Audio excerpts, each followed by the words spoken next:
rasa kita perlu berpolitik dengan lebih berhemah lah, ya, bagi saya. Sebab kita tidak perlu terlampau emosi. Apabila kita emosi, kita berpolitik dalam keadaan emosi, maka ini sudah tentu akan mengundang padah pada kita. Sebab akhirnya nanti undang-undang itu akan berada di hadapan kita dan kita terpaksa menghadapi undang-undang itu nanti. Jadi bagi saya, kalau nak membayang politik ni, berkata-kata tu biarlah kita orang kata apa, berfikir dengan waras, melihat keadaan sekeliling, tengok keadaan kita, tengok keadaan kawan-kawan kita keliling kita ni bagaimana. Adakah mereka ini akan membantu kita, ataupun adakah mereka ini sekadar memprovok kita dan akhirnya nanti mereka akan tinggalkan kita apabila kita jatuh, kan? Ya, betul tu, Kerambit, betul tu, kan? Kita lihat apa yang terjadi pada minggu lepas sebab tu saya kadang-kadang kita rasa letih, kan? Dan bila terjadi perkara seperti itu, kan, sebenarnya engkau tidak dibantu pun oleh parti politik yang kau duk pertahankan, tapi akhirnya kamu dipergunakan pula isu kamu itu sebagai untuk dipanggil dalam kurungan apa, play victim, kan? Dan mereka akan menjadikan kamu sebagai mangsa dan mereka akan review perkara itu, mengatakan yang okey, kerajaan ini terlampau manja dan sebagainya, tapi kamu tidak di backup pun, kamu tetap kekal masuk ke dalam kandang 6 bulan. Nampak dekat situ. Jadi bagi saya, come on lah, kalau kita nak berpolitik, kita berpolitiklah dengan cara yang lebih sihat.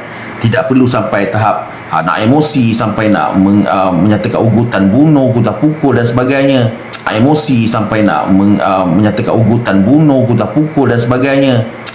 Tak mendatangkan hasil, tuan-tuan. Tidak mendatangkan hasil.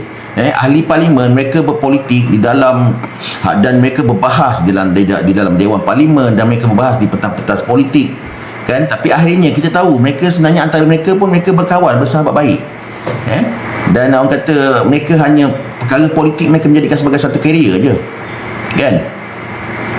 Jadi kita ni yang sebagai rakyat ni kena buat satu penilaian yang bagus lah.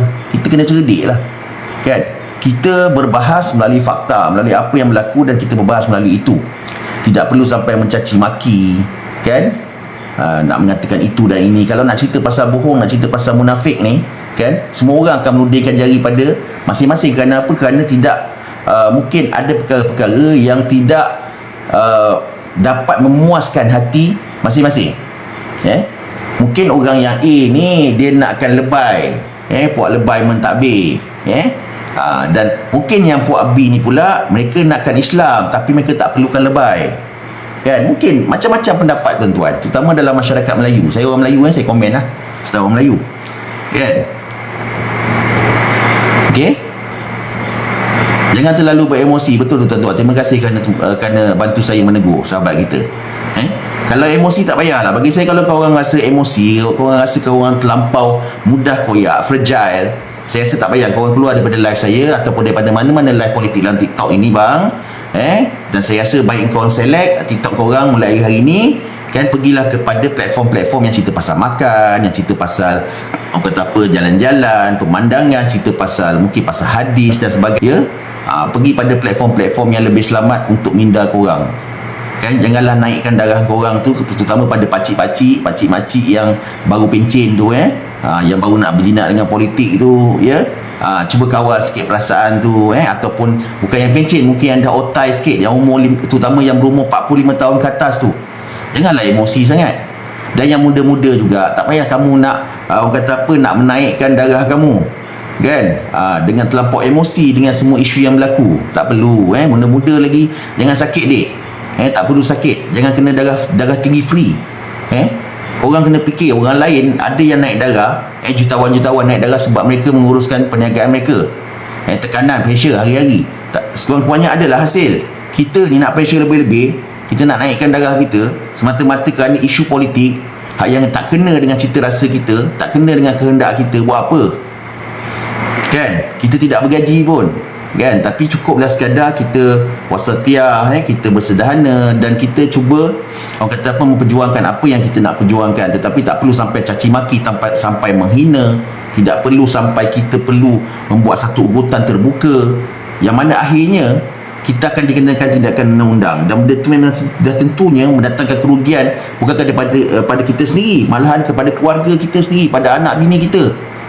Jadi tuan-tuan, kita ni adalah tahun 2024, kan, dah kita dah masuk era tahun 2024 dah sekarang kan, kita dah melangkaui hampir separuh abad ke-20 so wawasan 2020 dah lepas wawasan 2020 dah gagal lah bagi saya apa yang disarankan oleh Tun pada masa yang lepas untuk nyanyi lagu kelek wawasan 20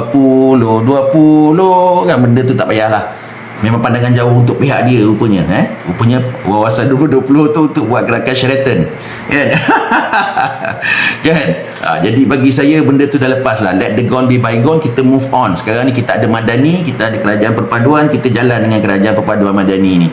Okey, bagi saya mudah aja nak berpolitik, kita politik cara sihat kan, dah lah, kita tak perlu mewarisi politik-politik kampung, politik-politik konservatif, politik-politik jumut kan. Tak payah kita nak mewarisi perkara itu. Saudara saya sedang tanam pokok ubi dekat Terengganu masa tu, kita orang tengok masa tu ada lintas langsung live dalam RTM.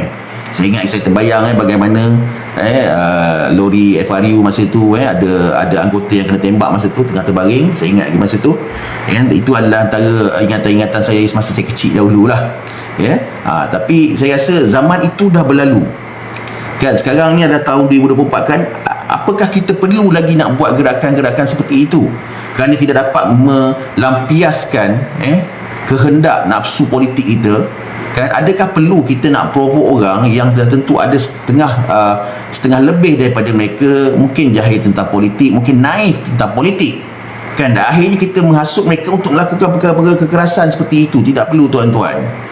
Dan hadirnya saya dalam platform ini ialah saya nak mengingatkan kepada korang kan, supaya tak perlulah buat benda tu semua. Dan bagi saya terpanggil untuk nasihatkan sahabat-sahabat semua terutama orang Melayu terutamanya, tak payahlah. Bagi saya dah lah, kalau rasa korang koyak, korang tak boleh nak berpolitik, dah korang keluar daripada platform mana-mana sosial media yang berkaitan dengan politik dalam Malaysia ni. Tarik nafas, okey, jom kita buat kerja. Okay, jom kita fokus balik kepada mencari rezeki untuk keluarga baik kita, ataupun kalau kita rasa mungkin kita dah orang yang dah senang, mungkin kita seorang yang dah pencen, dah senang, terima kasih tuan mungkin tak apa kalau rasa kamu tak ada keperluan untuk mencari tambahan untuk keluarga, tak apalah, lakukan kebaikan untuk society. Pergilah daftar, buat pertubuhan ke, buat NGO ke dan sebagainya. Pergilah bantu rakyat kat luar sana daripada kamu memekik telolong, maki hamun dekat dalam platform TikTok ke, YouTube ke, FB ke, whatsoever kan, menaikkan darah kamu sendiri, akhirnya mati keras dekat depan skrin kan kan. Jadi bagi saya, ini pendapat saya. Kalau korang terima dalam TikTok, kalau korang terima lah, tak terima tak apa, saya tak boleh nak buat apa-apa. Sebab apa? Saya tidak boleh paksa korang suka apa yang saya suka, dan saya tidak boleh paksa untuk korang tidak suka dengan apa yang saya tak suka.